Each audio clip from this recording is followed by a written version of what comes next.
last year was an emotional roller coaster.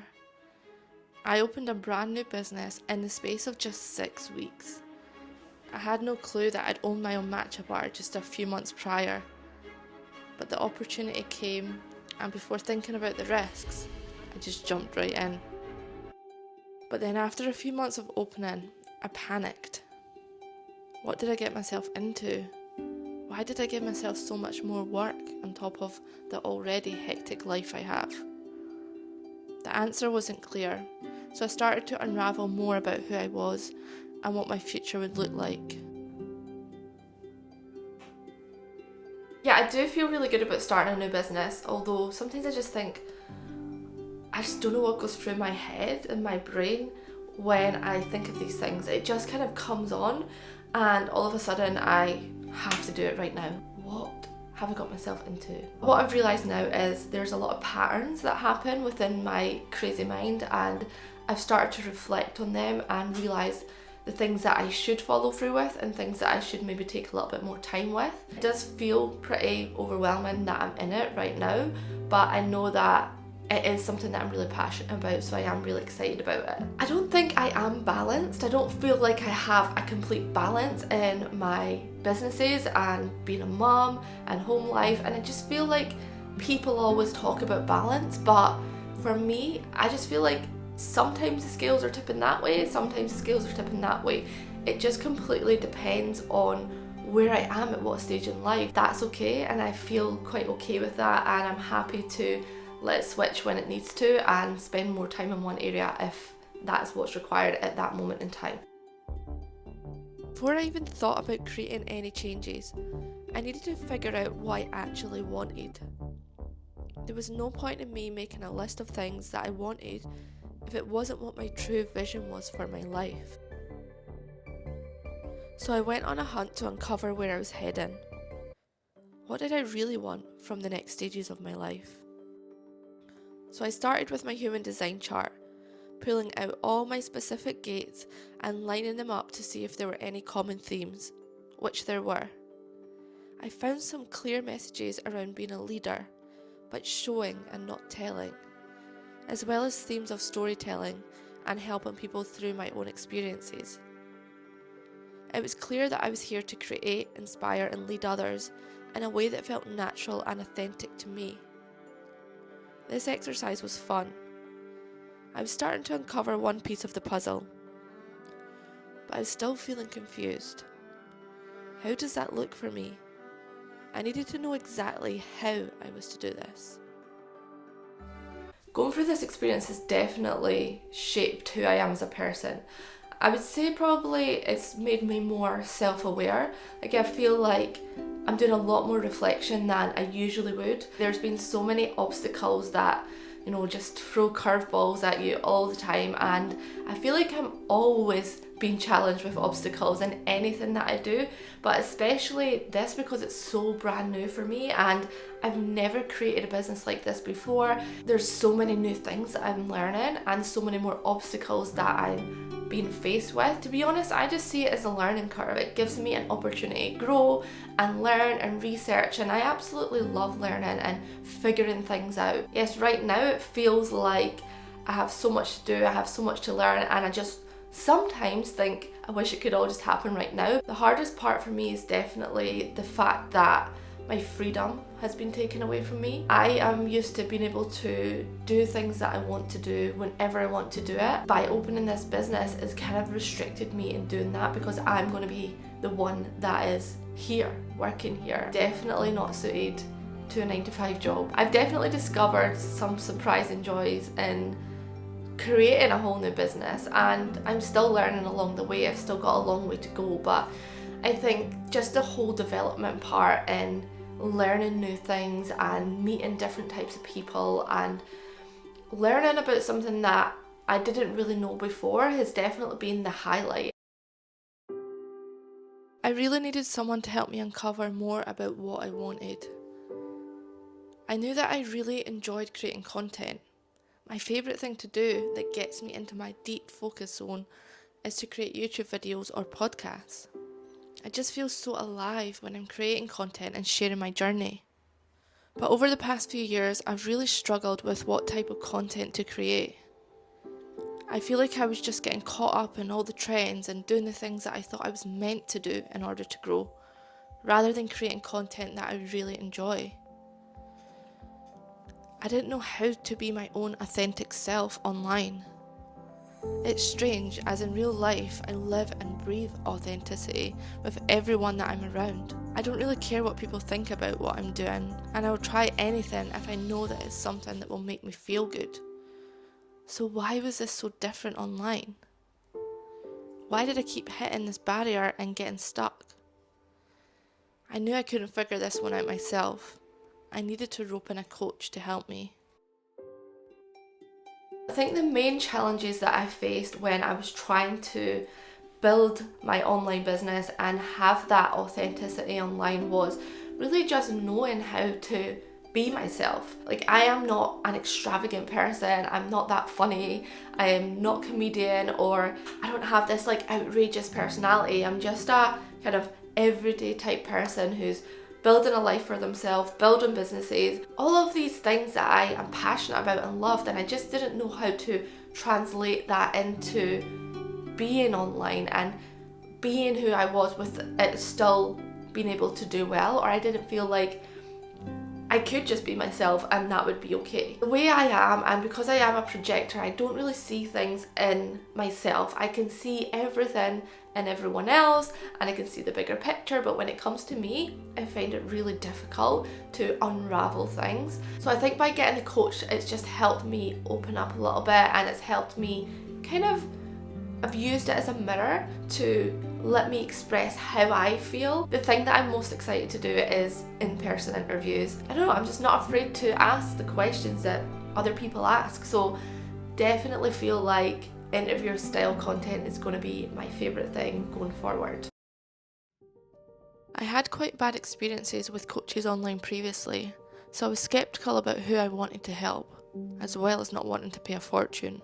But one day, as I was watching a video on growing a YouTube channel, I stumbled across a video called New Service, YouTube Coaching for Your Channel. If there were ever such things as signs from the universe, this was it. I clicked on the video and watched it all the way through. It spoke to all my pain points. Coaching for creators who feel stuck. They talked about all the different niches they helped, including life coaches, which really resonated with me. They were talking to me about how exhausting YouTube can be for even the most passionate creators, and how they can help you get clarity and grow your channel. At the end of the video, I was sold. But there was one more thing that I needed to check: the investment. I reluctantly pressed on the sales page to find out how much I was going to have to pay for the service. I prayed it would be affordable and not a ridiculous price, like most other coaches I have hired. I nervously skipped down to the bottom of the sales page, and there it was in big writing. Upgrade your account for only £99 per month and get your dedicated one-to-one coach. I couldn't have signed up quick enough. £25 per week for a one-to-one coach. That's a great offer, and one that will definitely help me get to where I need to go next. I was in. I think really what I'm expecting from the coaching sessions going forward is just to have that accountability. You know, just have someone there that is waiting on you, providing the result, and it will help me keep up that consistency and momentum and help me keep on track. I think it'll impact all areas of my life. It's something that I feel like you need to be passionate and love the things that you're doing, whether you are getting paid for it right away or not, because it can really help you become a better person. I feel like everything around me just works better when I am doing things that I enjoy and when I have something to look forward to. It really, really helps me wake up in the morning and do my morning routine and be excited about the day when I am working on something that I truly love and I have something for me that makes me feel creative and express who I am. I felt like I was actually getting somewhere. The clarity that I needed was unfolding, the more introspection that was done. But suddenly it all felt too much. I had a panic attack and bouts of anxiety as my finances were catching up on me. Although I was feeling a sense of relief about where I was heading, I didn't have a grip on where I was at right now. Although I'd spent years building up a successful business the first time around, the second business had dried up all my cash flow. I didn't realise how much more expenses went into a food business. Something had to change, and I knew I couldn't move forward without fixing the holes in the current situation. Therefore, I decided to look at everything head on. I worked out a plan for moving forward and started brainstorming around how I could make it work rather than thinking of giving up. I knew from evidence of my own past growth that it always gets difficult before it gets better. I've been here before. I've felt these exact feelings before, where I feel like chucking it all in and just getting a normal job. But I also knew this was just my emotions talking, and these challenges were here to help me grow. Nothing great comes from feeling safe and secure all the time. No risks are taken from comfort zones. Risks get taken because of pain, challenges, or strong desire. The first time I built my business was after the pain of losing my mum. And this time, it's through my challenges and desire to inspire. So I decided to keep going, to figure this all out and finally change my life so that I could get back to feeling happy about waking up each morning. When I'm stressed about money, I have to be honest, I do sometimes get myself into a state where I can't control it and I just feel like it affects my body. I start to get pain in my stomach, I start to feel really ill, and it's just this downward spiral. When I truly understand something and I understand what I need to do, or I understand what I've done wrong, it really just helps me process it better and it helps me move forward with the next steps. I think when I look back on my past challenges, the reason for me when I determine it's, a complete change of strategy that's needed, or whether it's just me growing as a person, I think I determine that in terms of, is it something that I'm still really excited about doing? Like, I just go with how I feel all the time. I really connect into my feelings and can I see it changing? Can I see an outcome from it? Can I see a vision of how it can be changed and how I can grow? Or do I feel like, it's just not going to be fun? It's just going to be so draining and so boring for me, and it's going to just completely drain my energy and I can't even vision anything. I think for me, that's when I know I need to completely change my strategy. I started to compile all the information together so that I can make a plan for 2024. I want to go into the new year feeling excited and motivated about the new changes in my life. This new year is all about celebration, enjoyment, and fearlessness. A year where I let go of trying to do it all right and instead just do it my own way. The first step is to reflect on what I've learned about myself. This is what I found after doing deep analysis and letting go of any judgments and perceptions of who I thought I needed to be. So I love interview style content as well as learning about other human experiences. I'm such a curious person and I'm not afraid to ask deep questions. Therefore, I made the decision to start season 2 of the Fearless Female podcast.